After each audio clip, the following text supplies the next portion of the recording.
Alright, right, how you doing everybody? Welcome to M.A.D. PI. Right now, this is a little bit different, okay? It's not ghost stories and all that sort of stuff, or UFO stuff. This is about reincarnation, okay? It's still on the level of paranormal and stuff, but it's, yeah, it's a bit different, okay?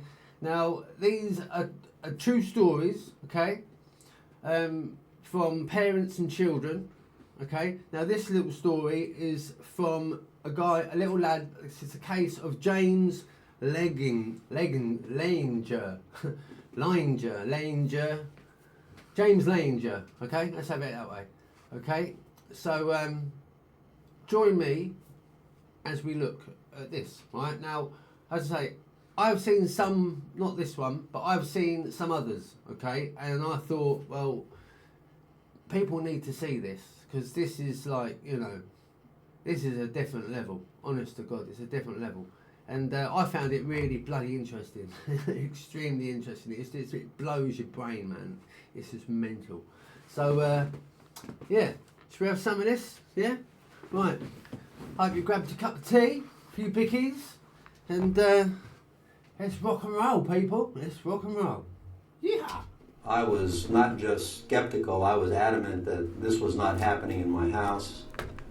And my belief system rebelled against the concept and the idea of reincarnation and past lives. And now, one of the biggest questions of life. What happens when it's over? Heaven? Hell? Nothing? Or might there be a fourth possibility, reincarnation? Could we come back as someone else? Here's Chris Cuomo with two down-to-earth parents who thought they understood the mysteries of life. That is, until their toddler began to talk.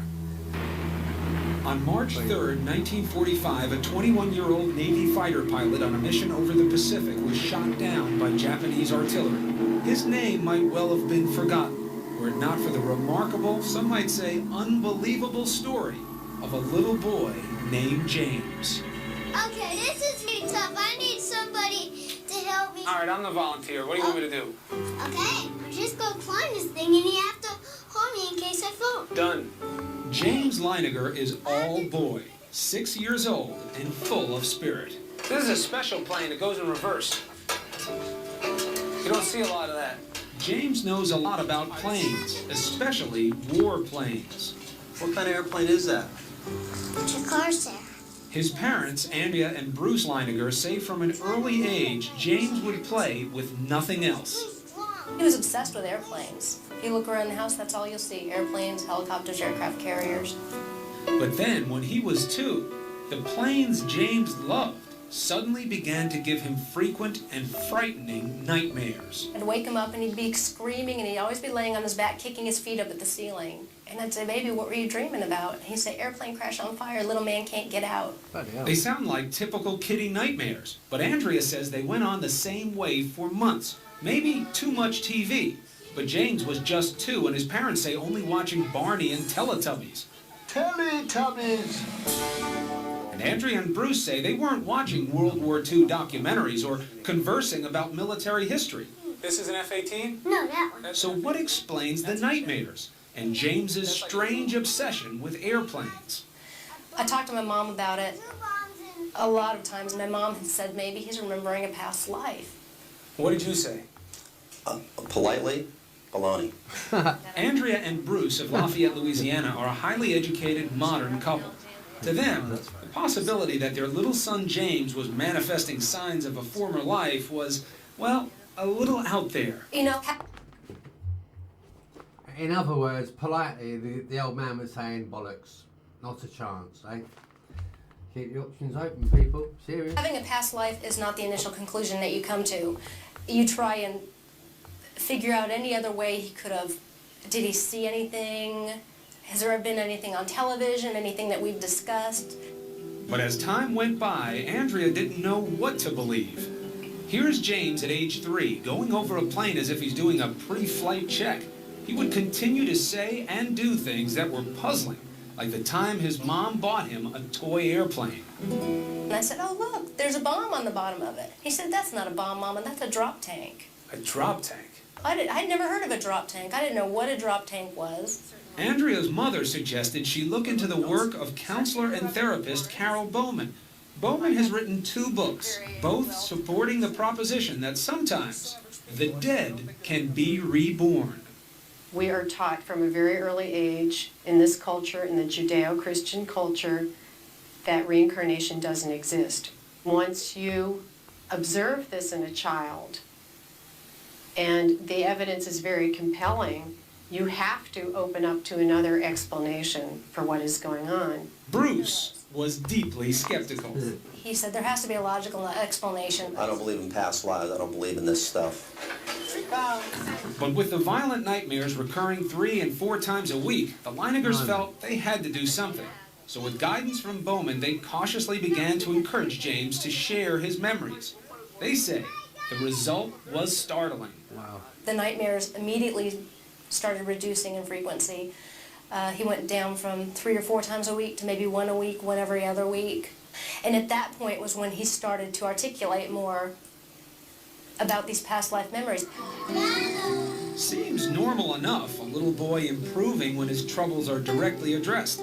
But Bowman says this is more, that James was forthcoming because this is the age when former lives are most easily recalled. They haven't had the cultural conditioning, the layering over of experience in this life, so that the memories can percolate up more easily. These memories tend to fade between the ages of 5 to 7. His parents say between the ages of 2 and 4, James would reveal extraordinary details about the life of a former fighter pilot, mostly at bedtime, when he was drowsy. Bruce said, what happened to your plane? He said, it crashed on fire. And Bruce said, wow. Why did your airplane crash? And he said, it got shot. And Bruce said, well, who shot your plane? And I'll never forget the look on his face. He went, oh, the Japanese. Still, despite these extraordinary stories, Bruce remained dubious. The Japanese. I mean, this kid is what, 6 years old? How would he know?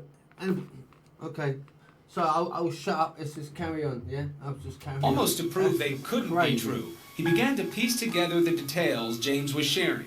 And what he found, he says, shook him to the core. For in many instances, the stories appeared to match the facts. James seemed to be recalling real events, real people, in the life of a man who had been dead for almost 60 years. With each passing month, little James Leiniger seemed to be peeling back memories of a past life. Hey. Vivid memories that scared and astonished his parents. Bruce had always said, what kind of plane did you fly? And he said, a Corsair.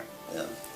He said a Corsair? He said the word Corsair. Mm-hmm. Not only did James remember flying a Corsair, he demonstrated knowledge of the plane's peculiarities, like the time he was flipping through a book about planes when he was 4. And he got to the Corsair, he said, that's a Corsair. And he goes, you know what? They used to get flat tires all the time. In fact, historians and pilots agree that the plane's tires took a lot of punishment on landing. Of course, this is a fact that could easily be found in books or on TV. But then, James began to offer up the kinds of specific details his parents say are harder to explain away. Another night, Bruce had come in and he said, do you remember where your plane took off? And he said it took off of a boat. Do you remember the name of your boat? Natoma. Do you remember what your name was? And he'd always say, James. But his name is James. It never really occurred to us. We thought he just wasn't understanding the question. So I said, do you remember any friends or anyone else that you flew with? And he said, Jack Larson. Bruce began doing some research. Almost immediately, he discovered that the Natoma was an actual ship, a small aircraft carrier in the Pacific called the Natoma Bay. And Jack Larson, the Navy buddy little James recalled? Well, it turns out there was a pilot named Jack Larson who served aboard the Natoma Bay. Wow! I mean, I'm probably doing your head in and I keep stopping. But this is nuts. How? It's just, you know, bloody hell, this is mental. In fact, he's alive and well and living in Arkansas. and it was like, holy mackerel. I mean, This really, is you could crazy. have poured my brains out of my ears. And I just couldn't believe it. And there were more clues. Around this time, James began signing crayon drawings and other artwork, James 3. One day I asked him why he's calling himself James 3. Well, it's because I'm the third James. Right? And every once in a while you ask him that today, and he'll still say the same thing.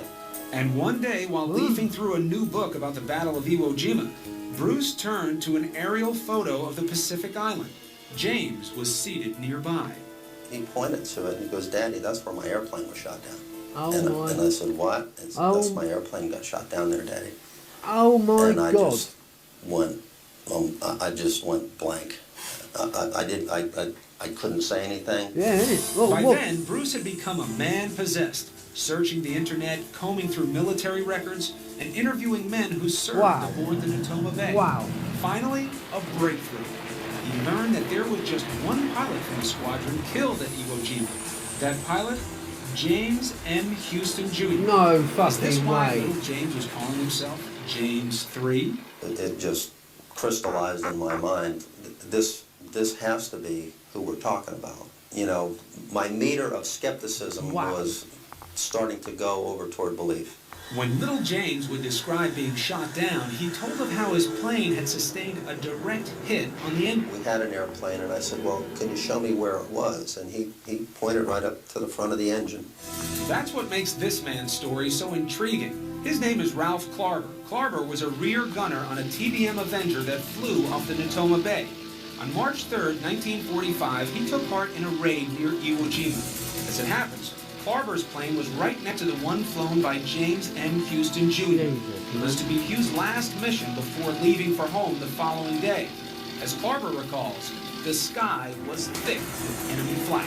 Bloody hell. We experienced pretty heavy anti-aircraft fire, but this was the most intense that I experienced at any time. Suddenly, a flash over the nose of Houston's plane. I saw the hit. I would say he was hit head-on. Yeah, right on the middle of the engine. Just as little James had described it. But what do you believe now about your son James? I believe that he had a past life. I believe that in his past life he was James M. Houston Jr.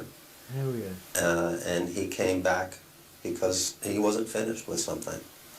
And that's essentially what I believe. Dear Bruce and Andrea. And he's not the only one. This past October, the Leinegers received a letter from a woman named Ann Barron, the sister of pilot James Houston. Andrea and Bruce had contacted her about their little boy. Barron heard about what young James was saying, and she believes. All of this is still... I believe. overwhelming. I can only imagine how it has affected you. But I believe, with my love to you, Anne, the child was so convincing and coming up with all these things that there's no way in the world he could know. After my husband and I did extensive research based on what James had told us, we were able to determine that James was remembering the life of a fighter pilot who'd been killed during World War II at the Battle for Iwo Jima. His name was James M. Houston Jr. Wow. And when his family sent us the initial package of photographs, we were amazed by the striking resemblance between James M. Houston Jr., the fighter pilot who was shot down in World War II, and our own son, James. My God. I think that the parents are self-deceived, that they're fascinated by the mysterious, and they built up a fairy tale. Professor Paul Kurtz of the University of Buffalo heads an organization that investigates claims of the paranormal. He's overhearing conversations of his parents. He's looking at cues. He may talk to his little friends or hear from neighbors. And then this conviction that builds up that yes, he was this pilot, and yes, he will come to believe that himself. Do you ever rack your brain and say, gee, I hope I didn't say anything or do anything that put this in James' head? Do you ever question yourself still or no? No, because we're talking to a 2-year-old. You know, I mean, what am I going to do? Sit him in a corner and say, listen, now we're going to concoct this elaborate scheme, and you're going to imagine that you went through those things. I knew what he watched on television. I knew what stories I read to him. I'm a protective, first-time Southern mother. There was no other place he could have been getting this information. Assuming the Leiningers are acting in good faith, what we have here is a classic conflict of faith versus science. Hard facts against beliefs that often can't be easily explained. There's... Right, so this guy here, right, this guy here thinks that they've got a 2-year-old kid to concoct like some sort of story, some fairy tale, right? And as if that kid's gonna remember all them things. You know, what the name of the plane was, what the boat was, where he got hit, the guy that was flying next to him, some of his mates in it. It just don't happen, does it? Not, you know, I understand there's always going to be someone that's going to say opposite or be more negative and blah, blah, blah. But really, I mean, the facts are there, man. The facts are there. This is There's no doubt bonkers. where Paul Kurtz stands. Bonkers. People have a right to believe, surely in America, there's freedom of conscience. Right. On the other hand, do you want to believe in something that is false?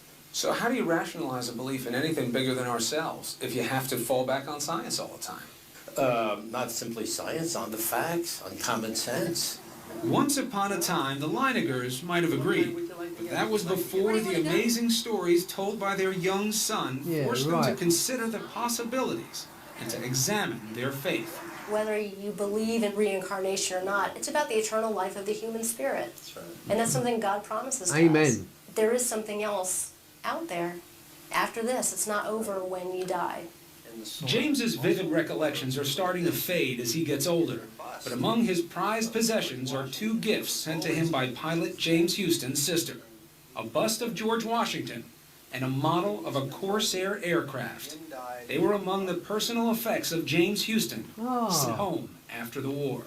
Do you feel differently about James? Has this changed your relationship with him?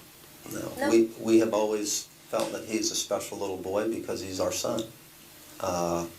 He appears to have experienced something that I don't think is unique, but the way it's been revealed is quite astounding. It doesn't change how we think. I don't look at him and say, that's not my son, that's someone else. That's my boy. Good one. It might be a natural assumption that it's just Buddhists and Hindus who believe in reincarnation, but would it surprise you to know that 1 out of every 4 Americans, Christians and Jewish alike, believe that souls do return again in different bodies? I eventually decided to focus on American cases. I took several trips to Asia, but I decided to focus on the American ones for a couple of reasons. One, they don't have the potential cultural influences that might impact the cases from Asia.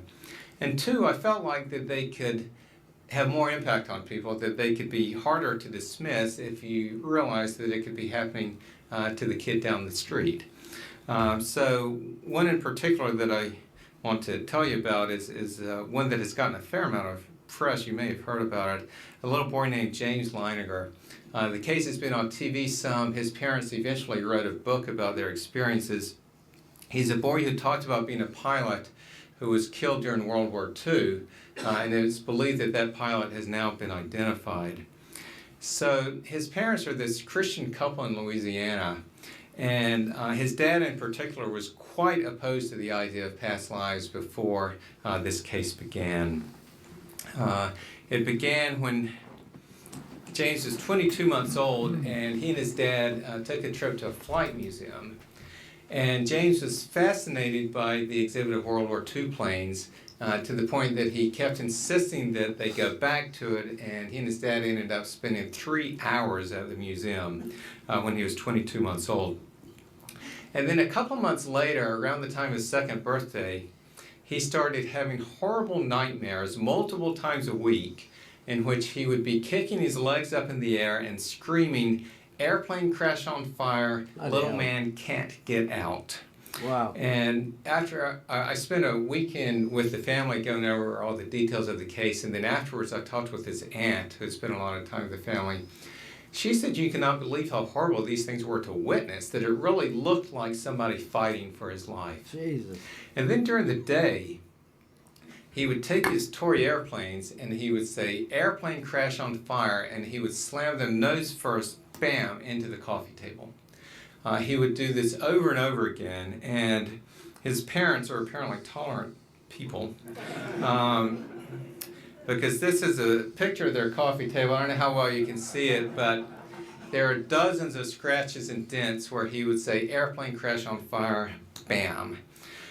So that looks very similar to what we in children's mental health call post-traumatic play, where a child who has experienced or witnessed something traumatic then reenacts the scene over and over again in their play.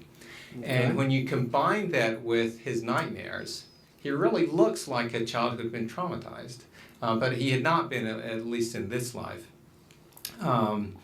And he didn't, but many of the children who describe violent lives show phobias as well. In the unnatural death cases, over 35% of the kids will have an intense fear toward the mode of death. And the other thing that a lot of the kids will do in their play, they will also reenact compulsively the occupation of the previous person. And in James's case, not only did he play with his toy planes a lot, but he took an old car seat and created a cockpit in the closet of his dad's home office. So his dad would be in there working it, and James would come tumbling out of the closet as he was parachuting out of his plane. And then his parents were able to have several conversations with him after his second birthday in which he could talk about this stuff while he was awake.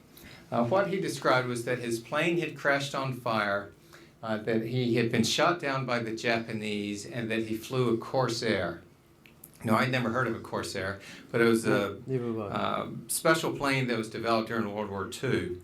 And after this case got some publicity, skeptics said, well, he just saw a Corsair at the museum and the name stuck with him. And in fact, if you go to the website of the Flight Museum, you see that in fact there is a Corsair there. Now, James's dad said there was not one there when he and James visited, so I looked into it and found that in fact his dad was correct. They had a Corsair. It had crashed at a public air show the year before they visited, and then they didn't get a replacement for 3 more years. So that is not where he learned about Corsairs. He also said that he flew off of a boat, and his parents asked him the name of the boat, and he said Natoma, which I think we can all agree would be quite an unusual name to guess for a U.S. aircraft carrier. And in fact, his dad responded, well, that sounds Japanese to me. And James said, no, it was American. So after that conversation, Dad went and did an online search and eventually came across information on the USS Natoma Bay. He printed out the information, and the footer shows the date right here. When he printed it out, 8/27/2000. James was born in April of '98, so this documents that by the time he was 28 months old, that Natoma was part of the story. And it turned out that the USS Natoma Bay was an escort carrier that was in fact stationed in the Pacific during World War II. His parents would also ask him who he was during all this, and he always just said me or James, which they didn't make anything of at the time. They also asked him one time who else was there, and he said Jack Larson. This is all when he was 2. Mental. Now, when Absolutely he turned, mental. when he was 2.5, his dad bought a book on Iwo Jima to give to his dad, James's granddad. And he was looking through it one day, and James came and got it in his lap, and they were thumbing through it when they came to a page with a picture of Iwo Jima on it. And James pointed at it and said, that's where my plane was shot down. And his dad said, what? And he said, my airplane got shot down there, Daddy. And his dad was just floored that his 2.5-year-old was talking like this. Are you getting all this? This is nuts, isn't it? Absolutely nuts. I mean, the kid's 2 years old and he's coming up with all these stories, all these explanations and these, past life stories. This is mental. Mental. Surely, wow. Wow. Sorry for interrupting. Bloody brilliant, isn't it? And then he learned that, in fact, the Natoma Bay did take part in the Iwo Jima operation. Then when James got old enough to draw, he drew, according to his parents, dozens, if not hundreds of pictures of airplanes and battle scenes. And he would always sign them James 3. Now, I thought that might be because he was 3 years old, but his parents said, no, they asked him, and he said, I'm the third James, I'm James 3. And in fact, he continued to sign them that way even after he turned 4. So with all this going on, his parents did begin to wonder if he could be remembering a past life.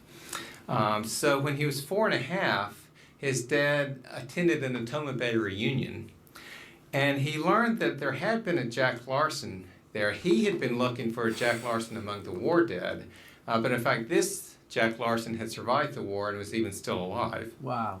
So James's dad went and visited him, and he learned that he was on the ship, on the Natoma Bay, during the Iwo Jima operation. He also learned that one and only one pilot from the ship was killed during the Iwo Jima operation.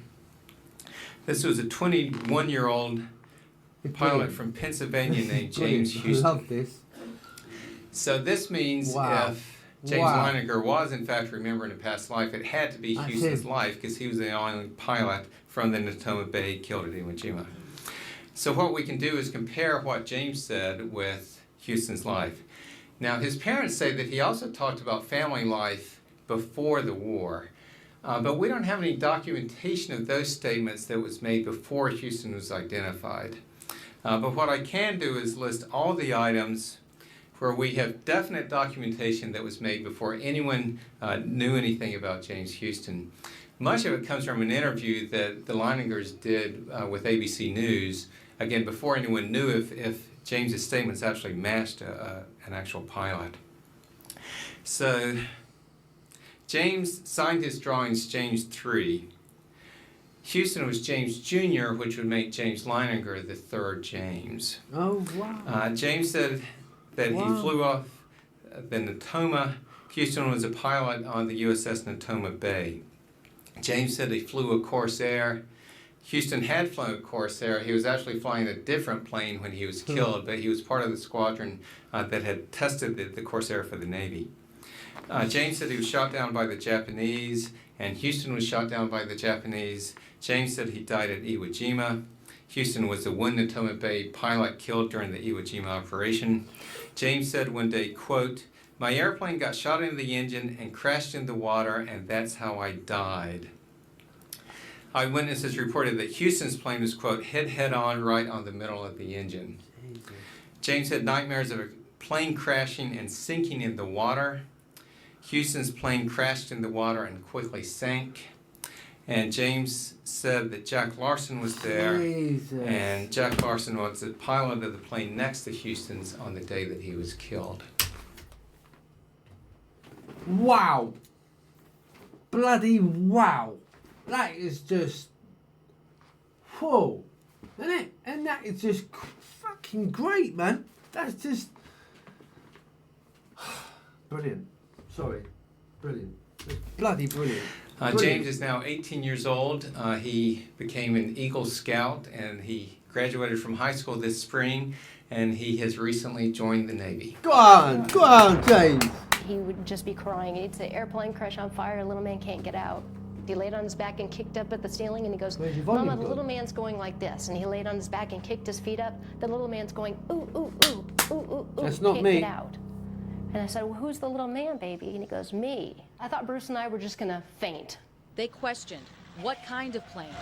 Corsair. Why did your airplane crash? My plane was shot down. Who shot your plane? He I hope looked you at me still hear like that. I That's was not a mine, that's village them. idiot. He said, The Japanese. He said his name was James. There. But his name is James. Whose plane took off from the USS Natoma Bay and was shot down over Chichi-Jima. The Leiningers hoped to disprove it, but learned it was all real, including a pilot named James Houston. Leo Pyatt served with Houston. Yes, there was a Jim Houston, or rather large shell, just hit him in the engine, and it burst into flames and went down. James recognized Right, other yeah, shipmates that's not by me, name that's the and record, told his that's mother the- about James Houston's most treasured possessions and his sisters, Annie and Ruth. It freaked me out. This looks like an amusement park ride, but to James, it's a World War II flight simulator. He has more than 50 specific memories. Reincarnation experts call it the most documented case ever. It's a great case because it is verifiable. Well, it all started when their young son woke up from a bad dream in the middle of the night. He began recounting stories of a fallen World War II pilot. His mother and father never told him those stories. In fact, they think he may have experienced them in a past life. The Leiningers have shared their son James' story all over the world in hopes of shedding light on what we do not know about the afterlife. And James' story, detailed in the book Soul Survivor, has gained so much popularity, it's been translated to 10 different languages. And joining me now are Andrea, Bruce, and James Leininger. Thank you all for being with us this morning. Certainly, you know, we've been sort of hinting at this story all day, and it gives everyone pause because it seems almost impossible. Andrea, can you go through and tell us about James' story? He was two when he started having these dreams. Right. And what happened? It was just after his second birthday, he started having horrific night terrors, remembering that he was in a plane that got shot down and crashed in the water and he couldn't get out of the plane. And the behaviors that he had when he was having the nightmares were mimicked somebody who was trying to get out of something. It was like he was trapped in a box trying to kick the lid off. So it seemed very real. Bruce, when you heard this, though, did you think anything of it? I mean, certainly 2-year-olds have nightmares, right? Well, it was disturbing because it was 4, 5, 6 times a week. It just wasn't incidental night terror that children experience. And there were drawings, too, James, that you would make that sort of indicated historic truth, correct? We have some images of those that we can put up. But it was how you would sign them, right? That would give everyone a little bit more information. That was one of our first clues. He started doing the drawings, and it was almost a pathological process. He would put the planes and the ships, and then he would almost be acting out a battle. He would be shooting and firing,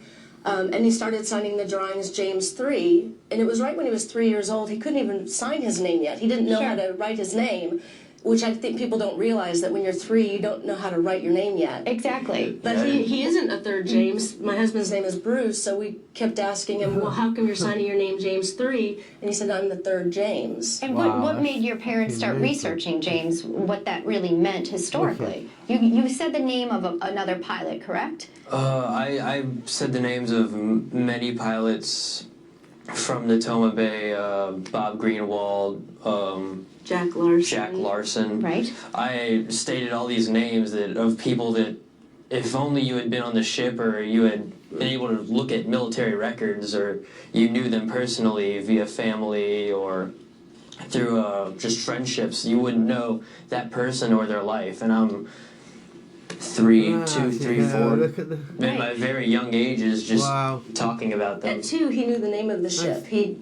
My husband had asked him if he remembered where his plane took off from, and he said it took off from a boat. And he asked if he remembered the name of the boat, and he said Natoma, which is a very bizarre word to come up with when you're 2. When you're 2. And now, but how do you make the jump from saying, okay, this is some information in my 2-year-old or 3-year-old's mind, to he actually is reincarnated. This person that he's talking about is reincarnated in my son. I mean, how did you get to that point? Well, he did 3 things very quickly. He gave us the name of the ship. He then told us, he gave us the name of a man that he flew with named Jack Larson. Yeah. And then he gave us a location where his plane was shot down. Sure. Well, what I found out by contacting a veterans organization, never expecting to confirm this name Jack Larson, I asked a guy named Leo Pyatt, do you remember a guy named Jack Larson? And he says, oh yeah, he flew off one day and we never saw him again. So it led me to believe initially that that's who had been killed. But we discovered later that there was only one man killed during the Battle of Iwo Jima, and his name was James M. Houston, Jr. James, can I ask you, so you're young when this starts. It seems like an awful lot of responsibility for a toddler to have, to be carrying the life of a World War II veteran. Where, if you can, even just give us a brief glimpse into what that's like, and where are you now? Do you still feel the way that you might have felt at 3, where you're having these visions and occurrences come to you? Well, I don't have the nightmares anymore. Those passed after we went to Jima and reconciled the whole, problem with James Houston. I got to say goodbye, and I guess I kind of just made that just spiritual just release from James Houston, and so I don't have the nightmares anymore. But a lot of people ask, well, how can something like this, happen? How would you just know these things? And so I kind of give the example, well, what do you want to be when you grow up? And some people say, oh, I want to be a doctor. And I say, well, is there anything anybody can say change how you feel about, oh, I want to be a doctor? Some people just have this innate knowledge from birth about, I know a lot about weaponry, I know a lot about the military, and it's just, I don't know where it comes from. Some people just know a lot about a specific subject, but where does this come from? Or maybe it comes from the exact place that you described. Exactly. Do you feel that you can live your own life, or do you feel like you cannot separate the two? Oh, I live my own life every day. I think about James Houston sometimes. Okay. I recollect on him I just think about him sometimes, but it's not really. I can just live my own life freely. It's good. James, thanks for being here. Thank sharing you. Your story, Bruce. We do appreciate it, Andrea. Thanks, Elizabeth. Thanks for sharing your story. Certainly others may have similar ones as well. And we will actually have everyone Facebook us in if you have something you want to share with James. I was not just skeptical, I was... Well, bloody hell. What do you reckon? What do you think about that one then, people? That was bloody good stuff, wasn't it? I enjoyed that. So, yeah. Do you believe in reincarnation? Do you think it was all true? I mean, let's have it right, yeah? A little boy of 2 years old coming out with all that sort of jargon to his mum and dad, and then, he hasn't been to these places. He wouldn't have known these places about the Japanese and that and stuff. And, then the parents find out, and it backs up his story. It's bonkers, isn't it? See, it has to be. There has to be, more. We all know, I mean, Christ. If people just think, we just die and that's the end of, I mean, God, blimey, come on. There is most 100 billion% something else after this, without shadow of a doubt. It's as real as I'm sat here talking to you now. Alright? So, yeah. I'm going to come back with another one. Okay, hope you enjoyed it. Let me know if you do. Please leave the comments below like you always do. I really appreciate it. I love reading your comments. They're great, honestly. It really it gives me that boost, that I need, because sometimes I watch some of these videos that I've done and I think to myself, is it any good or what?